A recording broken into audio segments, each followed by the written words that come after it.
And here we go. It is Flyers Bruins pregame. Flyers game day. Brought to you by Betway. There he is, Brian Smith, Jason Myrtetus. Flyers in Beantown tonight. The site, Bry, TD Garden. The team, the opposition, the 14-2 Boston Bruins. The 9-0 on home ice Boston Bruins. The top scoring team in the league. The team with the second least amount of goals allowed per games played. 7th on the power play. Number 1 on the PK at over 90%. I actually like the Flyers tonight. Weren't they supposed to be bad this year? I thought so. That's what I thought I remembered hearing. Everybody's saying that the Bruins weren't going to be any good or whatever, and yada, yada, yada. That hasn't happened. That was one of those spots you kind of looked at and said, well, maybe the Bruins drop out. A team like Ottawa or Buffalo can battle for their playoff spot. Not so fast. Nope. It's been nuts. They've got Patrice Bergeron's got 25 points in 16 games. It's just astounding, really. Yeah. But and how old? He's like 642. Yeah, something like that in dog years or wherever he's from. He doesn't always look human out there, does he? Well, he's got Bergeron has 15 points. You're talking about Pastrnak. Pastrnak, yes. I'm sorry, not Bergeron. Pastrnak. Yeah.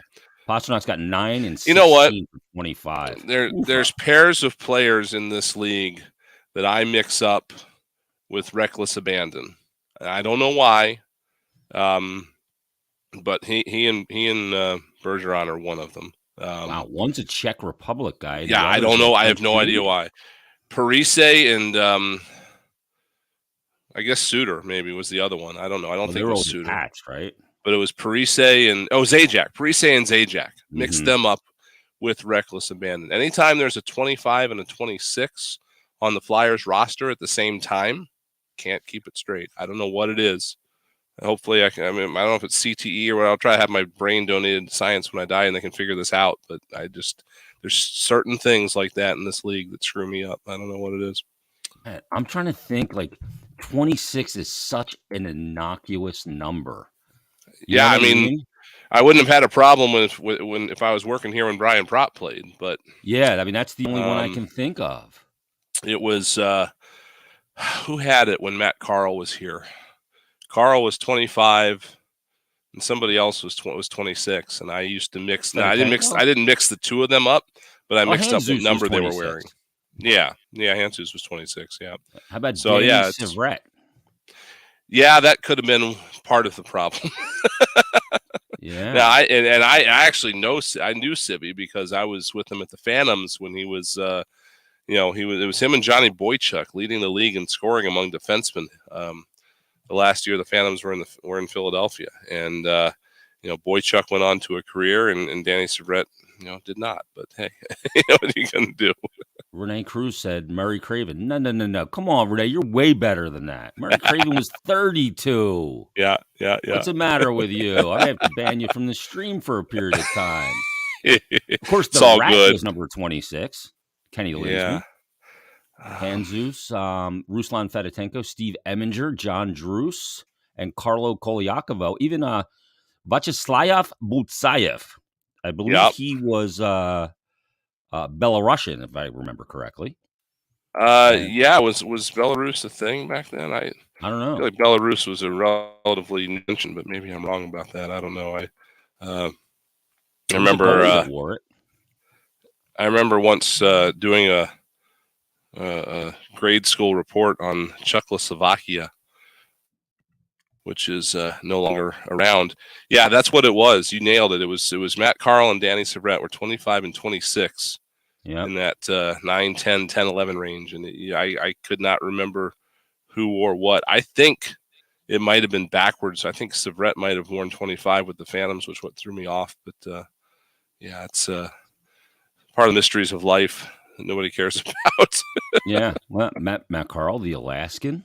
Rob Zettler, the only goalie to wear 26 for the Flyers. But I digress. Let's get on to more important things here because there is a hockey game tonight.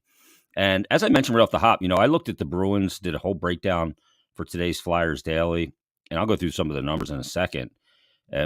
Look, they're 14-2, and they've earned it. They're good in every area of the game. They come into this game tonight minus 335 in Vegas. Flyers plus 285. I like the Flyers tonight. It's just one of those weird gut feelings tonight. They're 9-1 Yeah, home. that's Doesn't good. make a lot of sense. That's good. Well, I mean, what does make sense this year, right? Yeah. Nothing yet. It's you expected everything to be backwards from what it was. Everybody, the pundits are looking at the Flyers and saying they're going to be terrible, and we never thought they were going to be as bad as everybody else thought they were. But we didn't think that they were going to come out of the gate with the start they did with the underlying numbers that they had.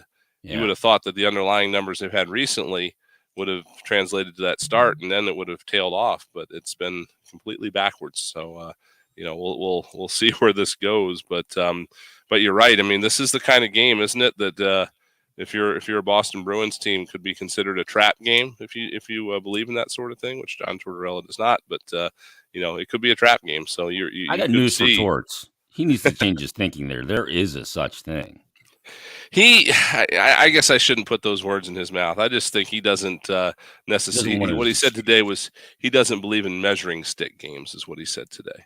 I agree with that. He doesn't go in there and say, "Oh, let's see where the Flyers are by playing the Boston Bruins tonight." So that could be more of what was in my head. But it's certainly a nothing to lose night. That would be a thought. Yeah, and I imagine that Torts and I will be on the same page that in pro sports there's no such thing as moral victories. Like that's probably not in his lexicon. Yeah, no, I can see that definitely.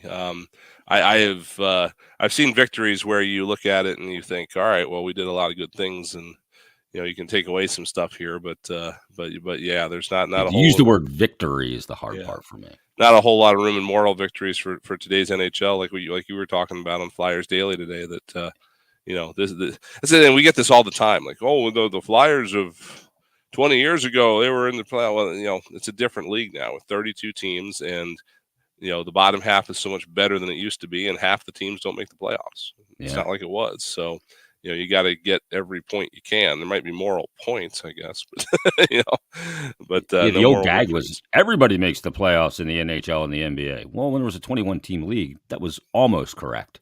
And you had every year, right? You had 5 bag teams that were just terrible. And so, you didn't have to worry about, I mean, for how many years was Detroit one of them? So you only needed 4 other teams to be bad. And, Pittsburgh was routinely down there except for the early 90s. And, there were some other teams that were, you perennially had, I think, some under 500 teams points-wise in the playoffs. So, that's not the way it is anymore. No, those days are gone for sure. This team tonight that they're playing, the Bruins. So here's the Bruins by the numbers. They're the number 1 team in the NHL. They have a winning percentage of .875. Oof. 4 goals per game, number 1 in the NHL. They allow 2.19 goals per game. That's actually the stingiest in the NHL. Now, either of those things would be good to have. Yeah, having them both, 14-2. Pretty and they good. have a 7-5 loss on their schedule, which is crazy. Really? Yeah, they had that loss earlier in the season to Ottawa, if I recall. Yes, I remember. Okay, I remember talking about that during the Ottawa games. Yeah. Mm-hmm. Power play percentage. This is their big drop off here, Bri. 7th in the league at 25.4%. But the PK, number 1 in the league. How about 91.7% on the PK? You know the number 2 team is the San Jose Sharks. Does that make any sense? On the PK? Yep, 91.5%. Occasionally you see aberrations like that, especially early on, because it's such a small sample size and all that. That might even itself out, but I mean, at least San Jose is good at something, right? Yeah, it's not a whole lot going on well these days. They're in the top 10 as far as shots allowed per games played. They are 9th in the league at 30.4. As far as shots for, they are number 6 in the NHL at 33.9. Florida Panthers are averaging over 40 shots a game. That's absurd. I mean, look at the Devils, too. The Devils are averaging 37.2 and only allowing 24.5. And that's another thing that nobody saw coming, I don't think, is the New Jersey Devils. Yeah, they've been calling for years now, but it never happened. we talked about it earlier that all the chants were fire Lindy, and then they changed to sorry Lindy. Yeah, I Our love that. bad. Yep. Whoops, we may have overreacted a little early, you know? So it's Flyers Boston tonight. Let's get to actually we'll save our lines for when we join our radio audience after Cuz's Corner on 97.5 The Fanatic and the Flyers Broadcast Network. Who's on the air there? The Cuz. What's going on, Bo? He had Torts on the other day. You hear that?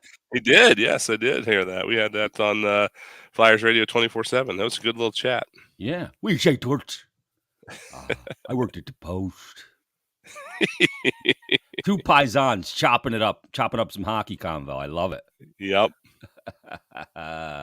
Now Anthony's a good pucksman though. He loves the sport. He just loves all sport. Anything that's got physicality to it, he's all in.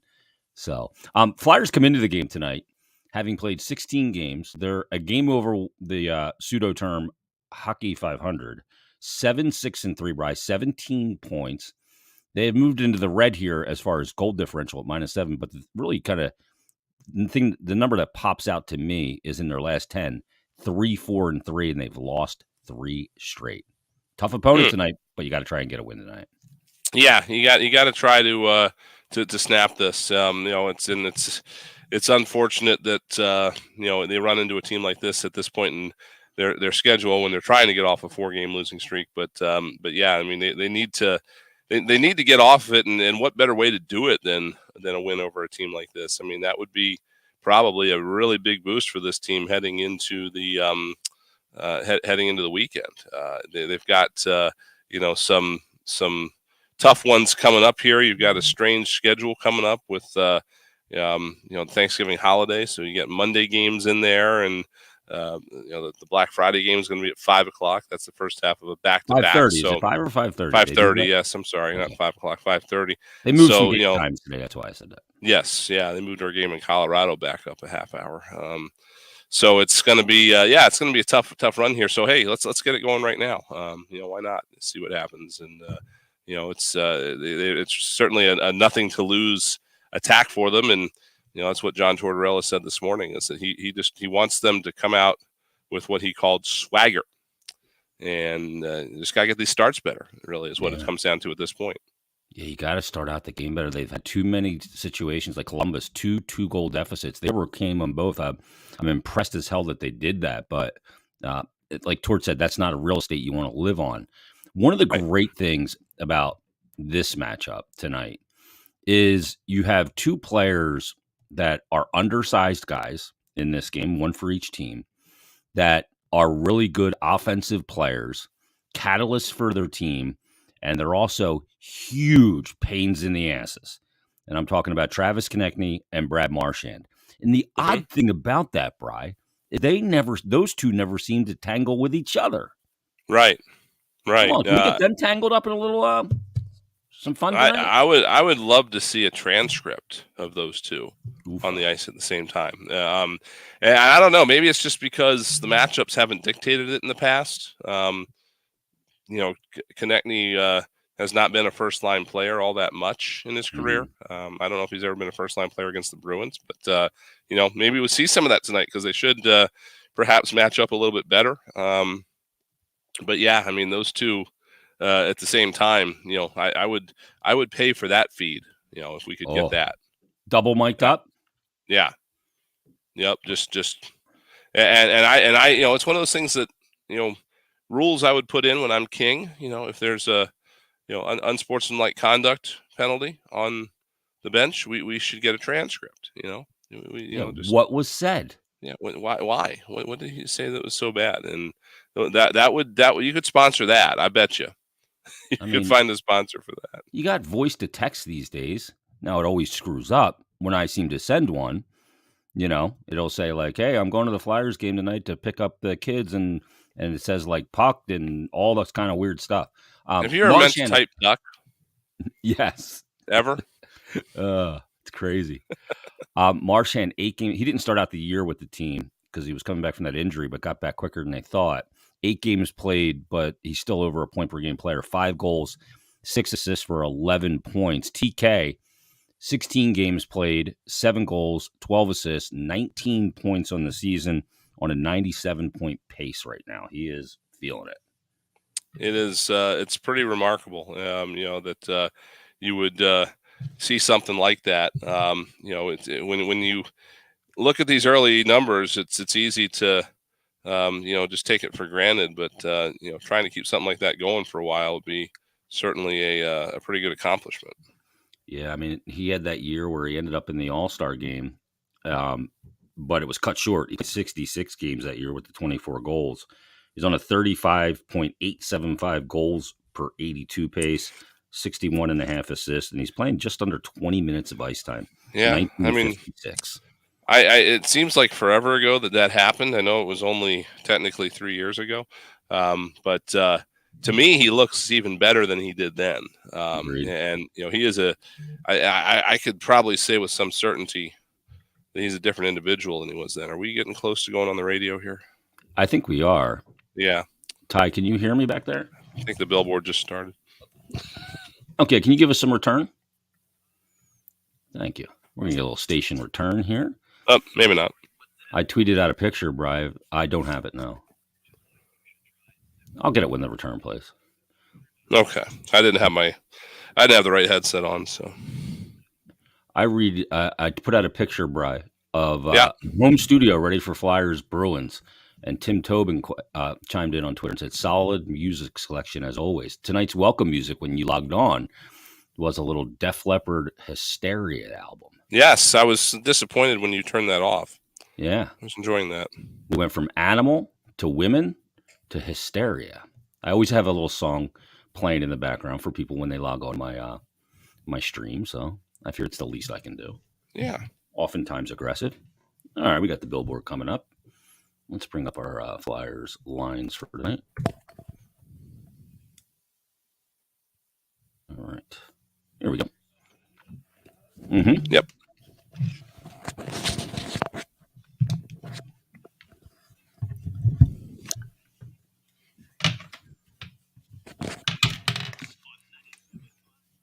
Yeah, it's Brian Myrtetus. Brian Myrtetus. Jeez, what's wrong with me? I've had head too many times. Put the helmet back on, Brian. I've done that before. I've tossed it back to Steve Saunders and Tim Coates more than once in my life. It's great. Classic. It is Flyers Game Day, brought to you by Betway with Jason Smith and Brian Myrtetus. Not Jason Myrtetus, Brian Smith. Getting you ready for Flyers Bruins and a tough matchup tonight. Number 1 team in the NHL. Let's go through the Flyers line, Smitty. Here we go. You ready? Yep. All right, you sound it. The Flyers top line going to be Kevin Hayes with Scott Lawton and Travis Konecny. A little bit of a change there. It's been Tippett or Farabee. Tonight, Sarge gets the call on the top line. What do you think of that? I took a quick spin back. I was trying to see if he had been up there at least to start a game this year, and I couldn't find it, but I maybe didn't go far enough back. I think he might have been up there when he was playing center, maybe. But I like it. It's a good look just to kind of try to figure out some things that work a little bit better right now. The offense a little bit dry. We've seen a couple of guys try to play with those two particular individuals that have not been broken up, I don't think, in Konecny and Hayes. Let's see what happens and see if they can't, try to spark a little bit of energy here in this early going, which is kind of the goal tonight. And you got 2 guys on the wings there, too, that can really get in on the forecheck. So I like that. Frees up Hayes a little bit as well. Noah Cates on the second line centering Owen Tippett and Zach McEwen.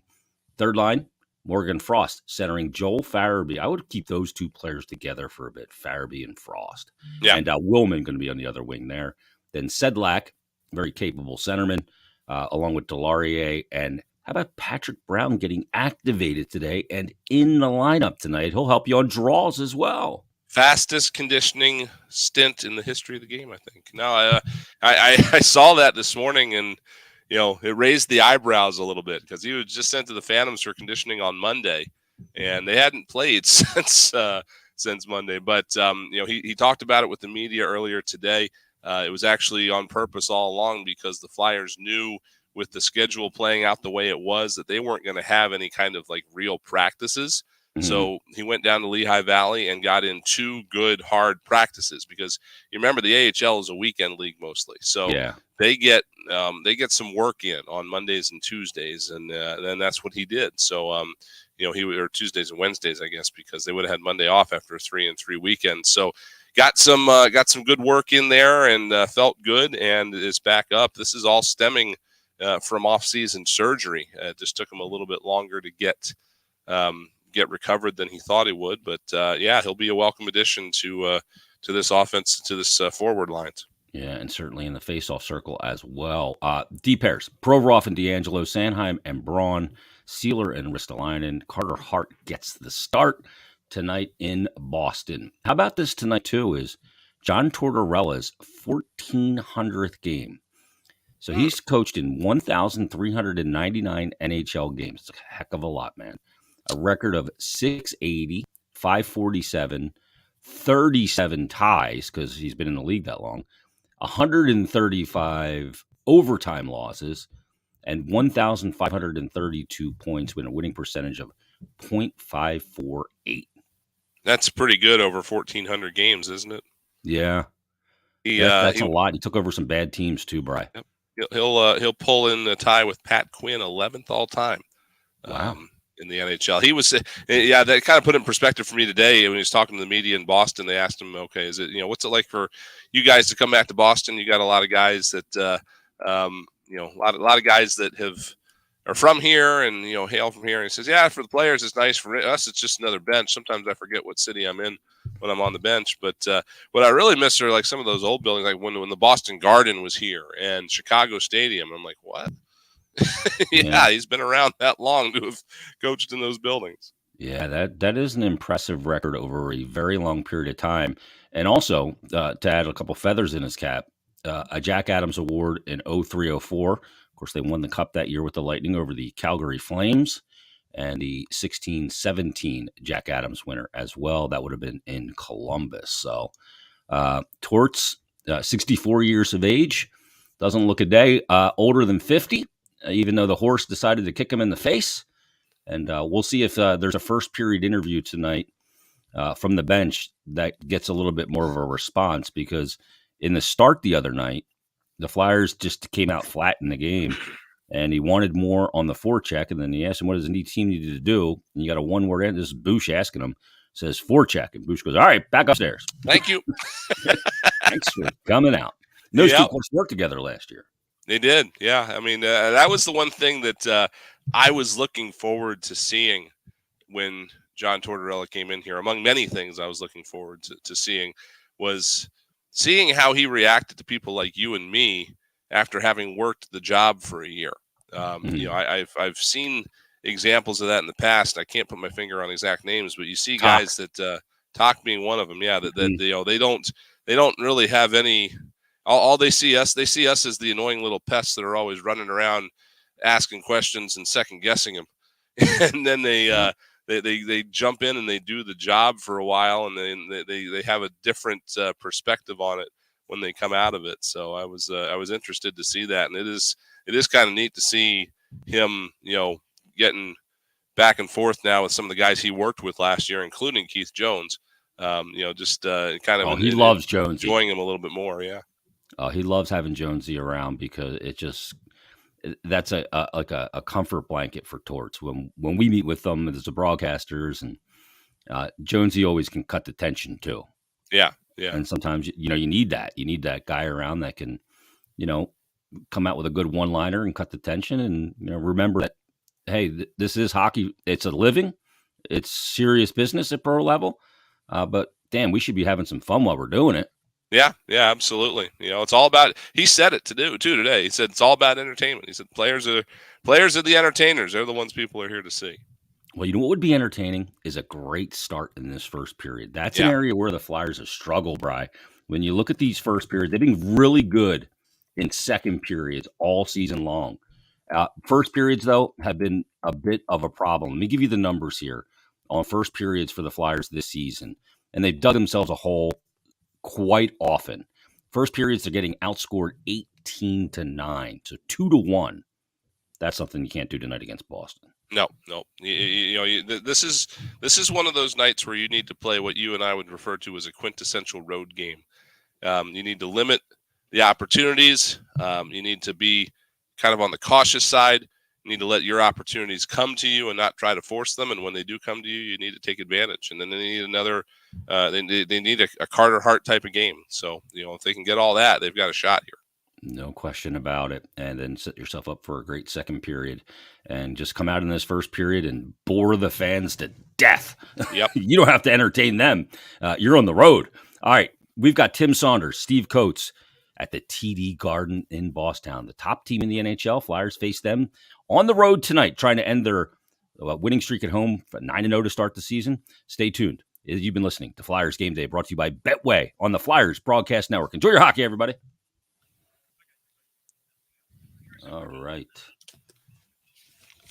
All right, streamers.